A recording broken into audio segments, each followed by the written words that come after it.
Good morning to all of you. Welcome to Legal Matters by Sai Babu Sankara. We are going to discuss the Supreme Court judgment on two aspects. Number one, res ipsa loquitur. Supreme Court stated that res ipsa loquitur will not apply to criminal cases. It may apply to the tort cases only. Second point, benefit of doubt. You all know, if at all any benefit of doubt is there, it should go to the advantage of the accused person. These 2 points are discussed in the famous case of Nandunjappa versus State of Karnataka, SC 489, in civil appeal number 900 by 2017. The judgment was decided on 17/5/2022 by 3 judges bench, including Honorable Chief Justice of India, Sri N.V. Ramana, Krishna Murari, and Madam Hima Kohli. The Supreme Court held that the doctrine of res ipsa loquitur would not apply to a criminal case. Therefore, they allowed the appeal. They set aside the order or the judgment given by Karnataka High Court. Why? Now, if you go to the facts of the case, it will be better for you to appreciate the same. Right? On 21/11/2013, the deceased person, he heard a big sound at about 1 p.m. from his house. The sound came from the TV.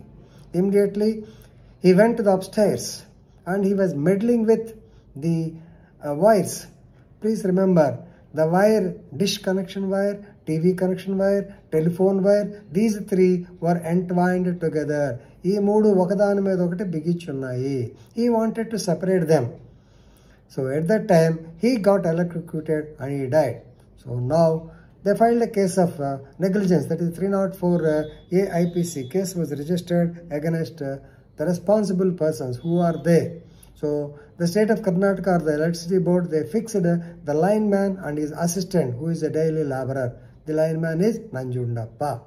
A case was registered against Nandunjappa and that library man, stating that because they have not fixed the telephone wire to the electric wire, the electrocution took place and therefore resulting in the death of this person.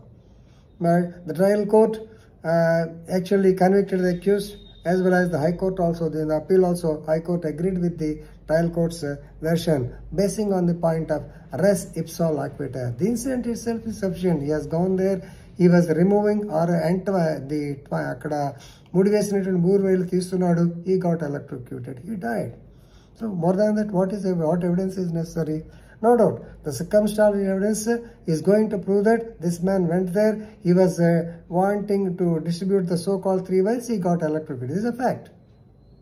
But here, the important point, when the matter came to the notice of the Honorable Supreme Court, then please remember, right, so, the suspension, alright, okay, here, please remember, there is no technical report. Supreme Court held that it's all technical aspect because they noticed that if can 11 kV wire pass through the telephonic wire, number one, 11 kV electricity telephone wire nunchi pass aithe emovutundi.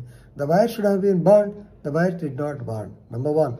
Number two, second person escaped with only small injuries. So, మొదట ఆయన చనిపోవడం అంటే రెండో ఆయన. మీరు చూడండి, electric షాక్లో ఒకనొక టచ్ చేస్తే పోతే ఇద్దరు పోతారు, అంతేగాని అతను తక్కువ అతనికి ఎక్కువ ఇంజరీస్ ఉండవు.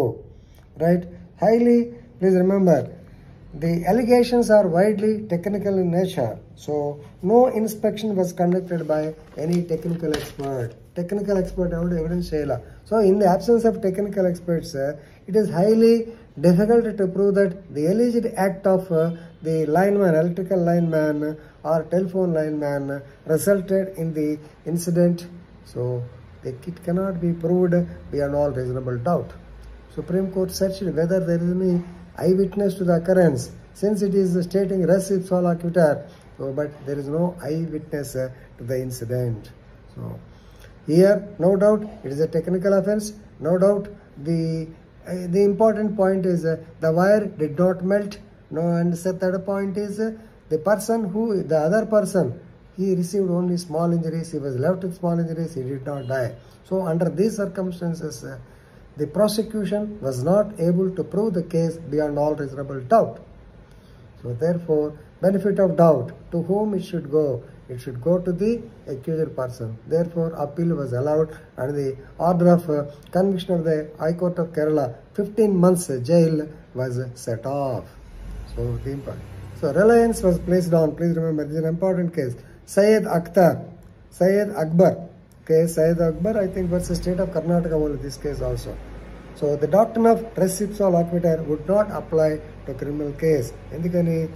In case of a circumstantial evidence, there is a risk of jumping to conclusions. Syed Akbar versus State of Karnataka, 1979 case. This is the case of 1979. So please remember. So please, the important point is, even though the wire was burnt, how the 11 kV electricity has passed through the telephone wire, it should have melted. There is no melting. So these points have gone to the advantage of the accused. So please remember, this is a very good judgment. It has come in probabilities, preponderance of probabilities, the Supreme Court noted. So it has come in Telugu also. ఒక వ్యక్తి తన ఇంట్లో TV చూస్తుండగా పెద్ద శబ్దం వచ్చింది.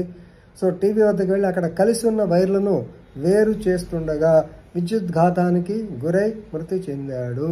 ఇదన్నమాట. Telephone సిబ్బంది పైనుంచి టెలిఫోన్ వైర్ను నిర్లక్ష్యంగా లాగటం వల్లే ఇది తగిలి 11 kV కరెంటు ప్రసారమైందని, దానివల్ల అతను చనిపోయాడని చెప్పింది.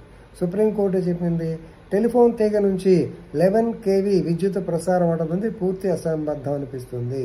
హై వోల్టేజీకి తీగ కరగడపోవటం, అంతకన్నా హెచ్చు విద్యుత్ స్థాయి టీవీ గుండా ప్రసారం అయితే లోపల ఉన్నటువంటి వైరింగ్ కరగకపోవటం కూడా గమనార్హం. అది. So the accused also stated that they never, ముద్దాయిలు తాము అసలు సంఘటన రోజున స్తంభం ఎక్కి ఎలాంటి విద్యుత్ తీగల పని చేయలేదని అప్పీల్దారులు చెబుతున్నారు. వారిపై వచ్చినటువంటి ఆరోపణలన్నీ సాంకేతికతో కూడుకున్నాయి. But no technical expert opinion was given. Therefore the benefit of doubt, సంశయ లబ్ధి తెలుగులో, benefit of doubts has gone to the favour of the appellants, that is Nandunjappa, and the case against them ended. Appeal was allowed, case కొట్టేయడం జరిగింది. So please read the judgment and enrich your legal knowledge. So ఈరోజు ఈనాడు పేపర్లో కూడా వచ్చింది కాబట్టి, telephone తీగ ద్వారా 11 kV విద్యుత్ సరఫరానా అని క్వశ్చన్ మార్క్ పెట్టి, CJI ధర్మాసనం విస్మయం, సంశయ లబ్ధి కింద ఇద్దరికి విముక్తి. So please read the judgment and enrich your legal knowledge. Thank you very much.